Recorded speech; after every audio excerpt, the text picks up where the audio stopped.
Hello student, shining star career point के online classes में आपका हार्दिक स्वागत है। मैं हूं आदित्य प्रजापत। आज अपन पढ़ने वाले हैं फिजिक्स में बहुत ही इंटरेस्टिंग टॉपिक जिसका नाम है एक समान विद्युत क्षेत्र में द्विध्रुव पर बल आघूर्ण। देखो, एक समान विद्युत क्षेत्र में जब द्विध्रुव आघूर्ण रखते हैं यानी द्विध्रुव रखते हैं तो उस पर क्या करता है, एक बल आघूर्ण कार्य करता है। तो उस बल आघूर्ण को अपन को क्या करना है, ज्ञात करना है। तो देखते हैं एक समान विद्युत क्षेत्र यानी विद्युत क्षेत्र क्या है, एक समान है। तो एक समान विद्युत क्षेत्र को कैसे दर्शाया जाता है? एक समान विद्युत क्षेत्र को समांतर रेखाओं के रूप में दर्शाया जाता है। एक समान विद्युत क्षेत्र को समांतर रेखाओं के मध्य यानी रूप में दर्शाया जाता है। बिल्कुल सीधी रेखा होनी चाहिए, समांतर, है ना। तो ये बना लिया अपन ने एक समान विद्युत क्षेत्र। एक समान विद्युत क्षेत्र में क्या रखना है अपन को, द्विध्रुव रखना है। द्विध्रुव किसे कहते हैं बताओ फटाफट। द्विध्रुव क्या होता है, जब समान परिमाण एवं विपरीत प्रकृति के दो आवेश जब अल्प दूरी पर रखे होते हैं तो इस निकाय को अपन क्या बोलते हैं, द्विध्रुव बोलते हैं। तो मान लिया इस जो ये विद्युत क्षेत्र है, इस विद्युत क्षेत्र में अपन क्या रख रहे हैं, द्विध्रुव रख रहे हैं। द्विध्रुव क्या होता है, समान परिमाण और विपरीत प्रकृति के आवेश। क्यू क्यू परिमाण में समान लेकिन प्रकृति क्या है, विपरीत है। दो आवेश अल्प दूरी पर रखे हुए हैं, इनके मध्य की दूरी कितनी है, 2a है। कितनी है, 2a। आगे बात समझ में। अब इस द्विध्रुव पर अपन को क्या ज्ञात करना है, बल आघूर्ण ज्ञात करना है। पहले अपन बल की भी बात कर लेते हैं। बल कितना लगेगा, बल इस पर देखो, दो आवेश है, एक तो है -q, एक है +q। जब विद्युत क्षेत्र तुम्हें पढ़ाया था तो बताया भी था कि जब विद्युत क्षेत्र में जब कोई धनावेश रखते हैं तो धनावेश पर जो बल लगता है उस बल की दिशा विद्युत क्षेत्र की दिशा में होती है। बताया था, नहीं पता नहीं हो तो एक बार अब डिस्क्रिप्शन में लिंक दे रखा होगा विद्युत क्षेत्र का, विद्युत क्षेत्र वाले वीडियो को देखना और उसमें पूरा ये कंसेप्ट समझा रखा है। उसमें ये बता रखा है कि जब धनावेश विद्युत क्षेत्र में रखा जाता है तो इस पर जो बल लगता है, बल विद्युत क्षेत्र की दिशा में लगता है। अगर विद्युत क्षेत्र इस दिशा में है तो बल भी इस दिशा में लगेगा। आ रही बात समझ में। और ऋणावेश रखते हैं तो बल की दिशा क्या होती है, विद्युत क्षेत्र के विपरीत ओर होती है। ये कंसेप्ट विद्युत क्षेत्र वाले टॉपिक में अपन समझा चुके हैं, है ना। अब देखो, यहाँ पर धनावेश पर बल लगेगा, इस बल की दिशा तो किधर होगी, विद्युत क्षेत्र की दिशा में। इधर ई वेक्टर है तो इस बल की दिशा भी होगी इधर, एफ वेक्टर। और इस एफ का मान कितना होगा बताया भी था, वहां पर भी बताया था। एफ वेक्टर को अपन लिखेंगे क्यू ई वेक्टर। क्या लिखेंगे, क्यू ई वेक्टर। तो यहाँ पर भी क्या हो जाएगा, क्यू ई वेक्टर। आगे बात समझ में। यहाँ पर जो बल लगेगा, इस पर बल लगेगा, इस बल की दिशा विद्युत क्षेत्र के विपरीत ओर होगी। विद्युत क्षेत्र इस दिशा में तो बल किधर लगेगा, इस दिशा में लगेगा। क्यों लगेगा बताओ, क्योंकि यहाँ पर क्या है, ऋण आवेश है। तो ऋण आवेश के कारण जो बल लगता है वो विद्युत क्षेत्र के विपरीत ओर लगता है, तो इधर लगेगा बल। ये एफ वेक्टर, इसको अपन F1 दे देते, ये क्या है, F2 है। अरे बात समझ में। F2 की वैल्यू कितनी होगी यहाँ पर, क्यू ई वेक्टर। यहाँ पर अपन क्या लगाएंगे, माइनस लगाएंगे, क्योंकि इसकी दिशा इसके क्या है, विपरीत है। तो अब देखो, यहाँ पर दो बल कार्य कर रहे हैं, इस द्विध्रुव पर दो बल कार्य कर रहे हैं। तो बलों के बारे में देखते हैं। एक तो F1 द्विध्रुव पर दो बल कार्य करते हैं, कार्यरत है।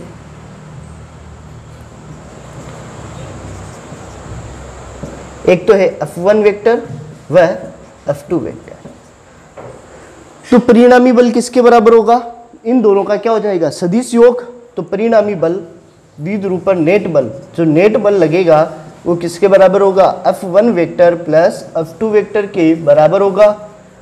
F1 वेक्टर कितना है, क्यू ई वेक्टर है। F2 वेक्टर कितना है बताओ, -QE। बताओ, इस यहाँ पर -Q आया, दिशा इसकी क्या है, विपरीत हो रही है, इसलिए यहाँ पर अपन ने माइनस लगाया है। दोनों क्या है, समान है, तो क्या हो जाएगा, 0 आ जाएगा। QE - QE कितना हो जाएगा, 0। तो जो द्विध्रुव है उस पर नेट बल कितना लगता है, नेट बल क्या लग रहा है, शून्य लग रहा है। आगे बात समझ में, नेट बल इस पर शून्य लग रहा है, इस पर जो कुल बल लग रहा है वो शून्य है, तो बताओ ये जो निकाय है, ये जो निकाय है ये इधर गति करेगा या नहीं करेगा? तो क्या होगा? निकाय गति करेगा या नहीं करेगा? नहीं करेगा। क्यों नहीं करेगा? क्योंकि जो ये बल लग रहा है ये बल क्या है? शून्य है, तो निकाय की स्थानांतरीय गति नहीं होगी। तो अपन यहाँ पर लिख सकते हैं, इंपॉर्टेंट चीज़ ये है ना, कंपटीशन में इस कंसेप्ट से क्वेश्चन भी बन सकता है कि द्विध्रुव में रखे एक समान विद्युत क्षेत्र में रखे द्विध्रुव पर कितना बल कार्य करता है? तो अपन क्या बताएंगे? शून्य बल। अगर ये पूछ ले द्विध्रुव को एक समान विद्युत क्षेत्र में रखते हैं तो ये कितनी दूरी तक विस्थापित होगा? तो कितनी दूरी तक विस्थापित नहीं होगा, क्योंकि यहाँ पर विस्थापन क्या होता है? शून्य होता है, यानी ये विस्थापित नहीं होता है द्विध्रुव। तो अपन यहाँ पे लिखेंगे एक समान, कंसेप्ट बन जाता है ये,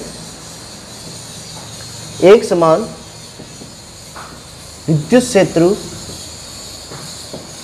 में रखे द्विध्रुव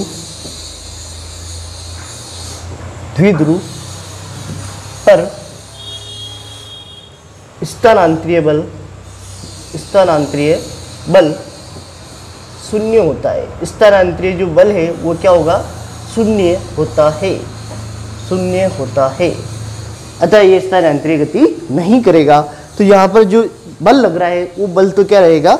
शून्य रहेगा। अब लेकिन यहाँ पर देखो, एक बल इधर कार्य कर रहा है, एक बल इधर कार्य कर रहा है। जैसे मान लिया कि ये क्या है? एक मार्कर है। इस मार्कर की एक साइड में इधर बल कार्य करे, एक इधर बल कार्य करे, तो क्या होगा? एक उधर बुला रहा है इसको, एक इधर बुला रहा है, तो ये इसकी जो केंद्र है इस केंद्र के सापेक्ष क्या करने लग जाएगा? घूर्णन करने लग जाएगा। जैसे इस तरह से एक बल यहाँ पर लगा रहे तो ये क्या कर रहा है? घूर्णन करने लग जाएगा। तो घूर्णन करेगा, जब कोई भी वस्तु घूर्णन करती है तो उस पर क्या लगता है? बल आघूर्ण लगता है। अतः अपन कह सकते हैं कि इस द्विध्रुव पर क्या लगेगा? बल आघूर्ण लगेगा, ना कि यहाँ पर जो बल है स्थानांतरीय बल तो क्या है? शून्य है। तो बल आघूर्ण के बारे में देखते हैं। बल आघूर्ण 11वीं क्लास में तुमने पढ़ा होगा। बल आघूर्ण के बारे में मैं थोड़ा सा बता देता हूँ, बल आघूर्ण क्या होता है। बल आघूर्ण ये किसका गुण होता है? घूर्णन गति का क्या है? गुण है बल आघूर्ण। घूर्णन गति में ही पाया जाता है। जब कोई भी वस्तु किसी केंद्र के सापेक्ष क्या कर रही है? घूर्णन कर रही है। तो घूर्णन करती है तो इस पर जो बल आघूर्ण लगता है वो बल आघूर्ण किसके बराबर होता है? बल इंटू दोनों जो बिंदु हैं उन बिंदुओं की लंबवत दूरी के बराबर होता है। तो इसका सूत्र क्या होता है? लंबवत बल इंटू क्या होता है? लंबवत दूरी।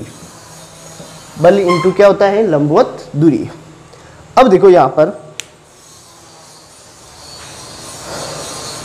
पर एक बल तो ये लग रहा है, एक बल यहां पर लग रहा है। अपन को लंबवत दूरी चाहिए, इन दोनों बिंदुओं के मध्य क्या चाहिए? लंबवत दूरी चाहिए। चलो इसको रहने देते हैं, क्यू ई वेक्टर है। लंबवत दूरी क्या होगी? इसको अपन आगे बढ़ा देते हैं, इसको भी ऐसे बढ़ा देते हैं। आगे बात समझ में? लंबवत दूरी चाहिए। मान लिया कि ये विद्युत क्षेत्र की दिशा, ये विद्युत क्षेत्र के साथ कितने डिग्री का कोण बना रहा है? द्विध्रुव थीटा कोण बना रहा है। अब देखो इस दूरी को अपन ने मान लिया कितना है? ये 2a है और ये थीटा है। इस लंबवत दूरी को अपन नाम दे देते हैं, ये a बिंदु है, ये b बिंदु है और ये क्या दे दिया? c बिंदु दे दिया। a b c है। तो यहाँ पर द्विध्रुव आघूर्ण कार्य करेगा। अभी बताया क्यों कर रहा है द्विध्रुव आघूर्ण? क्योंकि यहाँ पर दोनों जो आवेश है, दोनों आवेश पर बल कार्य कर रहा है। दिशा क्या है? विपरीत है। तो ये क्या करने लग जाएगा? घूर्णन करने लग जाएगा, अपनी ही अक्ष पर घूर्णन करने लग जाएगा। तो अब देखो जो बलागुण लगेगा उस बलागुण का मान अपन निकालते हैं। बलागुण का सूत्र भी बताया था, क्या होता है? बल इंटू लंबवत दूरी। बल आघूर्ण को किससे प्रदर्शित करते हैं? यह भी एक सदिश राशि होती है, टो वेक्टर। हरी बात समझ में? ये कौन सी है? सदिश राशि है। टो वेक्टर बराबर क्या होता है? एफ वेक्टर इंटू लंबवत दूरी। अब देखो एफ वेक्टर जो बल कार्य कर रहा है वो क्या है? दोनों एक समान बल है। तो यहाँ पर बल कितना है? क्यू ई है। तो यहाँ पर बल तो लिख देंगे अपन क्यू ई। आगे बात समझ में? क्यू ई वेक्टर इंटू लंबवत दूरी कौन सी है, दोनों बिंदुओं के मध्य की जो लंबवत दूरी है यही है ना लंबवत दूरी। देखो लंबवत दूरी क्या है, BC है, तो यहाँ पर अपन क्या लिखेंगे BC। तो ये आ गया टो, इसको दे दिया समीकरण 1। तो ये है बल आघूर्ण QE इंटू क्या हो गया BC। अब BC की वैल्यू भी अपन को निकालनी है। BC कैसे निकालेंगे, तो अपन क्या लेंगे, एक त्रिभुज ले लेते हैं। त्रिभुज कौन सा लेंगे, त्रिभुज ABC में कल भी बताया था थीटा बन रहा है। यहाँ पर अपन को क्या चाहिए, BC की वैल्यू चाहिए। क्या दे रखा है, कर्ण दे रखा है, कर्ण दे रखा है, और क्या दे रखा है, लंब दे रखा है। लंब और कर्ण किस में आता है, साइन थीटा में। लाल बट्टा कक्का, लाल बट्टा कक्का, लंब और कर्ण किस में आ रहा है, साइन में आ रहा है। तो यहाँ पर क्या लगाएंगे, साइन थीटा। साइन थीटा क्या होता है, लंब बटेवा कर्ण। लंब कितना है यहाँ पर BC, तो BC अपॉन कर्ण कितना है 2a है, यहाँ पर लिख देंगे 2a। साइन थीटा बराबर क्या हो गया BC अपॉन क्या हो गया 2a। अपन को किसकी वैल्यू चाहिए, BC की। 2a कहाँ पे आ जाएगा, इधर, तो ये हो जाएगा 2a साइन थीटा। BC की वैल्यू आ गई 2a साइन थीटा। किस में रख देते हैं, समीकरण 1 में। तो समीकरण 1 से क्या हो जाएगा, समीकरण 21 से टो वेक्टर, टो वेक्टर बराबर क्या हो गया PE वेक्टर, P नहीं है sorry, QE vector into BC। BC की वैल्यू कितनी निकाली अभी 2a, तो 2a क्या हो गया साइन थीटा। आगे बात समझ में आ रहा है, समझ में आ रहा है तो पहले वीडियो को लाइक कर दो और चैनल को क्या कर दो, सब्सक्राइब कर दो। अपन हर एक स्टेप को क्या कर रहे हैं, यहाँ पर क्लियर करते हुए चल रहे हैं, तो बहुत अच्छी तरह से समझना। और रोज की तरह मैं कहता हूँ कि कॉपी पेन लेके तुम्हें साथ में बैठना है, क्योंकि जब अपन किसी भी डेरिवेशन को पूरा कॉपी पेन से सोल्व कर लेते हैं तो वो पूरा दिमाग में क्या हो जाता है, फिट हो जाता है। तो पहले देखो, अब यहाँ पर टो अपन ने निकाल लिया है, क्या या PE cross 2a sine theta. अब देखो इस Q को अपन कहाँ पे लिख देते हैं, पीछे, क्योंकि देखो 2AQ कुछ दिमाग में क्लिक हो रहा है क्या। 2AQ क्या होता है, 2AQ पढ़ा था अपन ने, द्विध्रुव आघूर्ण P वेक्टर बराबर क्या होता है 2AQ। बल आघूर्ण की परिभाषा पूछ ले तो क्या होता है, किसी भी यानी द्विध्रुव में किसी भी एक आवेश का परिमाण तथा उनके मध्य दूरी का क्या होता है, गुणनफल। तो यहाँ पर P वेक्टर बन सकता है ये, तो इसको अपन ऐसे जमा देते हैं, ऐसे अरेंज कर देते हैं इसको। E वेक्टर को आगे रखते हैं, 2a यहाँ पे था, इस Q को उसके साथ मल्टीप्लाई में लिख देते हैं, यहाँ पे क्या जाएगा sine theta. E vector 2AQ को अपन क्या लिख सकते हैं P, और ये क्या हो जाएगा साइन थीटा। चलो यहाँ पर अभी अपन इसको सदिश में रहने देते हैं। तो क्या हो रहा है, P तो बराबर क्या हो रहा है QE, और यहाँ पर क्या हो गया EP साइन थीटा आ रहा है। क्या आ रहा है, EP साइन थीटा। अब देखो यहाँ पर EP साइन थीटा आ रहा है, जब ये दोनों अदिश राशियां है और साथ में क्या आ रहा है, साइन थीटा आ रहा है। तो साइन थीटा अपन ने सदिश गुणनफल पढ़ा था, जब दो राशियों का सदिश गुणनफल होता है तो उनका परिमाण और साथ में क्या आता है, साइन थीटा आता है। साइन थीटा जब भी आ जाता है इसका मतलब इनका कौन सा गुणनफल है, यहाँ पर सदिश गुणनफल है। तो इस टो वेक्टर को अपन इस तरह से भी लिख सकते हैं, E vector cross P vector, यानी ये किसका सदिश गुणनफल है, विद्युत क्षेत्र तथा चुंबकीय यानी द्विध्रुव आघूर्ण का क्या है, सदिश गुणनफल है। इस पर न्यूमेरिकल भी बन सकता है, बहुत सारे न्यूमेरिकल बन सकते हैं। एक तो दोनों सदिश रूप में दे दे और तुम्हें पूछ ले क्या बल आघूर्ण ज्ञात कीजिए, तो बल आघूर्ण कैसे ज्ञात करोगे, दोनों का क्या करना है, अपन को सदिश गुणनफल करना है। तो इसको अपन दे देते हैं समीकरण 2 और इसको दे देते हैं समीकरण 3। ये दोनों ही फॉर्मूले क्या है, इंपॉर्टेंट है, न्यूमेरिकल बनेगा इन पे, एक तो टो और एक यहाँ पर टो बराबर तो EP साइन थीटा जब थीटा की फॉर्म में दे रखा हो, और ये टो कब है, जब तुम्हें सदिश रूप में दे रखा हो। अब देखो विशेष स्थितियां देख लेते हैं, जब भी थीटा आता है तो उसके लिए क्या देखते हैं, विशेष स्थितियां। विशेष स्थितियां क्या हो सकती है, स्पेशल केसेस।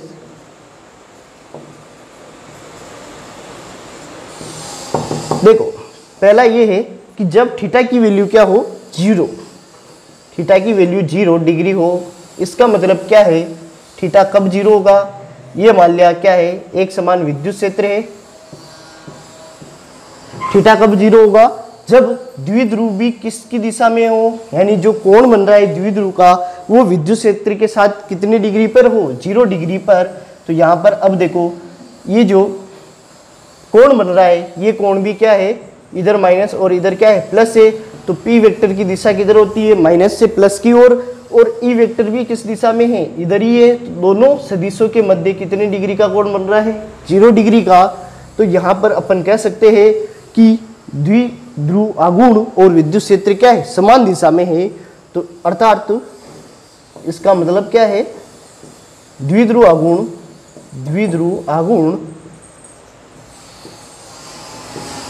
वह बल, एक बल क्या? विद्युत क्षेत्र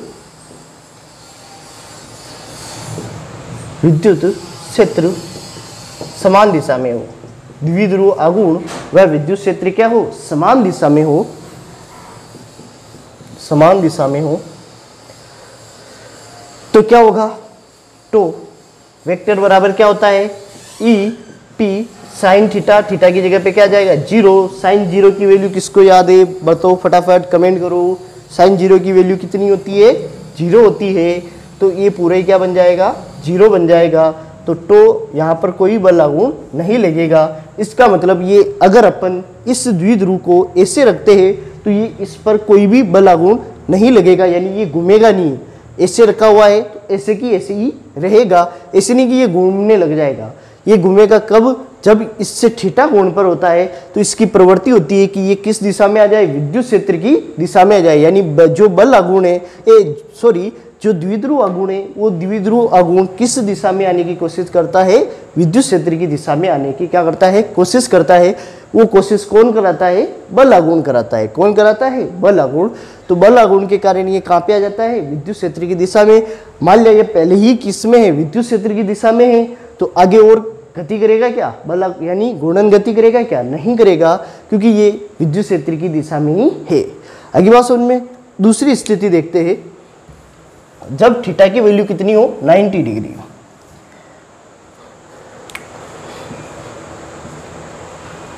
सेकंड स्थिति, जब थीटा की वैल्यू कितनी हो? 90 डिग्री। अब देखो इसको भी समझते हैं। ये एक समान विद्युत क्षेत्र है। इसमें जो द्विध्रुव आघूर्ण है वो कितने डिग्री पर है? यानी द्विध्रुव आघूर्ण और विद्युत क्षेत्र 90 डिग्री पर है। ये माइनस क्यू और ये क्या है? Plus Q. ये मिला दिया। तो इधर है विद्युत क्षेत्र ई, पी किधर होगा? इधर होगा इस दिशा में। तो इन दोनों के मध्य कितने डिग्री का कोण बन रहा है? 90 डिग्री का। आगे बात समझिए, इसका मतलब क्या है? पी, मैं डायरेक्टली लिख देता हूं। पी वेक्टर का मतलब क्या हो गया? द्विध्रुव आघूर्ण। व ई वेक्टर का मतलब क्या हो गया? विद्युत क्षेत्र। द्विध्रुव आघूर्ण व विद्युत क्षेत्र लंबवत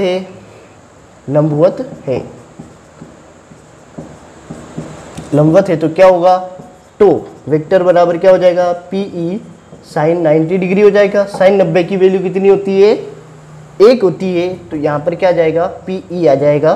तो यहाँ पर बल आघूर्ण जो होता है ये अधिकतम होता है। क्या होता है? अधिकतम। क्यों होगा अधिकतम? क्योंकि साइन 90 पर ही क्या होता है? साइन का मान अधिकतम होता है। तो 90 डिग्री पर साइन का मान अधिकतम है। तो टो मैक्सिमम का, यानी जो टो है वो भी क्या होगा? मैक्सिमम होगा। तो यहाँ पर अपन देख सकते हैं तो यहाँ पर क्या होता है? अधिकतम। तीसरी स्थिति देखते हैं, थीटा कितना हो? 180 डिग्री। अब देख रहा हूँ ये विद्युत क्षेत्र है, इस विद्युत क्षेत्र की दिशा उधर है। ये तो हो गया ई वेक्टर। 180 डिग्री का मतलब क्या होता है? एक इधर है तो एक उसके क्या होगा? बिल्कुल अपोजिट होगा। तो ई वेक्टर उधर है तो पी वेक्टर किधर होना चाहिए? इधर होना चाहिए। तो इसका मतलब इधर तो माइनस क्यू और इधर क्या आ जाए? Plus Q. तो इधर माइनस से प्लस की ओर किसकी दिशा होती है? द्विध्रुव आघूर्ण की। तो पी वेक्टर की दिशा है इधर और ई वेक्टर की दिशा है उधर, यानी एक दूसरे के क्या है? विपरीत है। यानी पी वेक्टर व ई वेक्टर यानी द्विध्रुव आघूर्ण व विद्युत क्षेत्र क्या है? एक दूसरे के विपरीत है। एक दूसरे के विपरीत और है। आगे बात समझ में? थीटा 180 डिग्री का मतलब क्या होता है कि जो द्विध्रुव आघूर्ण है और विद्युत क्षेत्र क्या है, एक दूसरे के विपरीत दिशा में है। तो देखते हैं, तो वेक्टर बराबर क्या हो जाएगा, पी ई साइन 180 डिग्री। कितना हो जाएगा, साइन 180 डिग्री। साइन 180 डिग्री पर कितनी वैल्यू होती है, 0। तो ये पूरा ही क्या बन जाएगा, 0। इसकी वैल्यू है 0, तो ये 0 से ये गुणा होगा तो ये भी क्या बन जाएगा, 0। तो वेक्टर यहाँ पर भी क्या होगा, 0, और यहाँ पर भी क्या है, 0। ये ऐसी की ही ऐसी स्थिति में रहने का क्या करेगा, प्रयास करेगा, ये घूर्णन गति नहीं करेगा यहाँ पर, है ना। तो ये तीनों जो इसकी स्थितियाँ बनती है वो तीनों स्थितियाँ अपन ने समझ ली है। तो ये द्विध्रुव पर अपन क्या निकाल लिया है, बल आघूर्ण अपन ने ज्ञात कर लिया है जब द्विध्रुव को किस में रख रखा है, एक समान विद्युत क्षेत्र में। आ रही बात समझ में। तो ये पूरा टॉपिक क्लियर होता है। अब देखो इससे रिलेटेड बहुत सारे क्या आते हैं, न्यूमेरिकल्स आते हैं। तो न्यूमेरिकल अपन नेक्स्ट वीडियो में अपन करने वाले हैं बहुत सारे, और मैं एक कोशिश कर रहा हूँ कि इस चैप्टर के जितने भी मोस्ट इंपॉर्टेंट न्यूमेरिकल है वो मैं वैसे ही सोल्व कराते भी जा रहा हूँ। अब जो बचे टॉपिक है उनके न्यूमेरिकल भी नेक्स्ट वीडियो में अपन करने वाले हैं। तो आज के लिए इतना ही। अगर ये वीडियो आपको पसंद आया तो लाइक कीजिए और हमारे चैनल को सब्सक्राइब कीजिए।